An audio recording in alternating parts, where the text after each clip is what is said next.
నమస్తే, welcome to our channel. ప్రస్తుతం మనతో పాటు ఉన్నారు డాక్టర్ భానుపూర్ణిమ మేడం. నమస్తే మేడం. నమస్తే అండి మేడం, అందరి గురించి అంటే బ్యాక్ పెయిన్ రిలేటెడ్ సమస్య గురించి వీటన్నిటి గురించి మాట్లాడుతుంటాను. మరి నాకే రీసెంట్గా ఈ యొక్క షోల్డర్ పెయిన్ ఎంత ఇబ్బంది కలిగిస్తుంది అని అంటే, కొంచెం సేపు ఇలా చూసినా మళ్ళీ ఇలా తిప్పిన తర్వాత ఇదంతా పెయిన్ వచ్చేస్తూ ఉంది. అంటే నా ఏజ్ ఏమంత కాదు కదా, నేను అంత ఓల్డ్ కాదు అనే థాట్లోనే ఉన్నాను. కానీ అసలు ఎందుకు వస్తుంది అనేది ఫైండ్ అవుట్ చేయాలంటే ఎలా మేడం?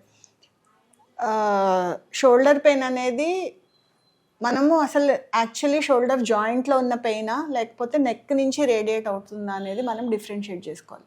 సో మీరు చెప్పింది అయితే నాకు షోల్డర్ జాయింట్లో పెయిన్ కంటే కూడా నెక్ నుంచి రేడియేట్ అవుతుందేమో అని అనిపిస్తోంది. ఓకే. సో ఒక్కొక్కసారి నెక్ నుంచి రేడియేట్ అయ్యే పెయిన్ కూడా షోల్డర్ పెయిన్ లాగే మేనిఫెస్ట్ చేస్తుంది. అలాంటప్పుడు మనం డిటర్మైన్ చేసుకొని, ఒక్కొక్కసారి రెండు ఉండొచ్చు, నెక్ పెయిన్ ఉండొచ్చు అండ్ షోల్డర్ జాయింట్ పెయిన్ ఉండొచ్చు. సో నెక్ రిలేటెడ్ అంటే ఒకవేళ నెక్ నుంచి రేడియేట్ అవుతూ ఉంటే కనుక అది నెక్ది ట్రీట్ చేస్తే ఆటోమేటిక్గా షోల్డర్ పెయిన్ కూడా తగ్గిపోతుంది. అలా కాదు, మనకి స్పెసిఫిక్గా షోల్డర్ జాయింట్లోనే పెయిన్ ఉంది అంటే కనుక జాయింట్ పెయిన్ సపరేట్గా ట్రీట్ చేయాల్సి వస్తుంది షోల్డర్ది. ఓకే. సో ఎందుకు వస్తుంది అనేది చూసుకోవాలి. అంటే ఇక్కడ నుంచి ఇలా వస్తున్నప్పుడు ఒక విధంగా నొప్పి, అండ్ మనకు బ్యాక్ సైడ్ నుంచి వస్తుంటే ఇంకో విధంగా నొప్పి, అంటే వీటిలో కూడా డిఫరెన్షియేషన్ ఏంటిది మేడం?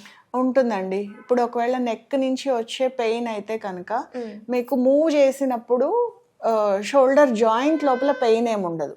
సో ఎక్స్టర్నల్ మజిల్ దగ్గర మనకి పెయిన్ తెలుస్తూ ఉంటుంది.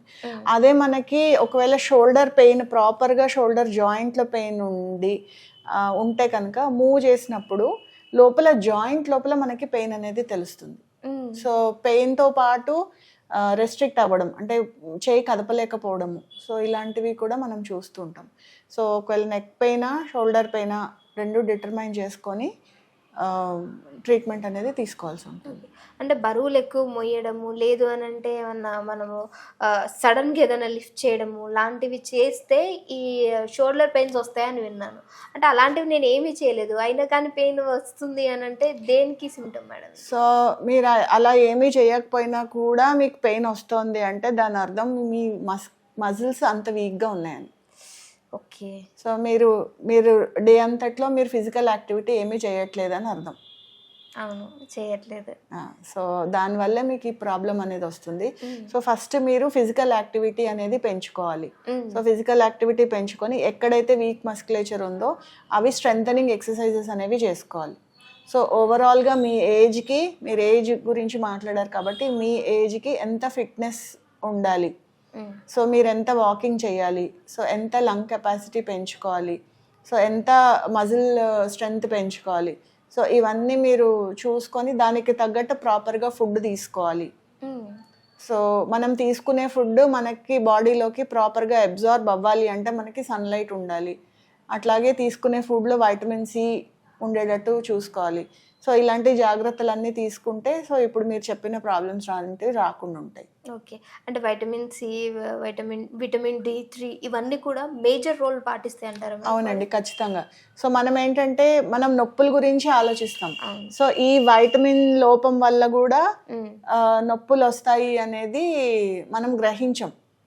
సో నొప్పులకి ట్రీట్మెంట్ తీసుకుంటాము, పెయిన్ కిల్లర్స్ వేసుకుంటాం, లేకపోతే ఫిజియోకి వస్తారు, లేకపోతే ఇంకేదో చేస్తారు. కానీ సో అసలు మనం ఫుడ్ తీసుకునే ఇంటేక్ దాని గురించి నెగ్లెక్ట్ చేసేస్తాం. సో అప్పుడు కూడా ఇలాంటి వచ్చే అవకాశం ఉంటుంది. సో ఎస్పెషల్లీ D3ని మనం బాగా నెగ్లెక్ట్ చేస్తాం. ఇప్పుడు ప్రస్తుతం ఉన్న లైఫ్ స్టైల్లో మనకు అసలు శరీరానికి సూర్యరశ్మి అనేది తగలకుండా అయిపోయింది. సో దానివల్ల కూడా నొప్పులు వచ్చే అవకాశం ఉంది. సో ప్రాపర్గా ఇవన్నీ కేర్ తీసుకుంటే సో ఇలాంటి నొప్పులు లేకుండా ఉంటాయి. ఓకే. అంటే నర్వ్ వీక్నెస్ అనేది దీని నుంచి కూడా బాగా వస్తుంది అంటారు? వస్తుంది. Okay. Thank you so much madam, చాలా మంచి ఇన్ఫర్మేషన్ ఇచ్చారు.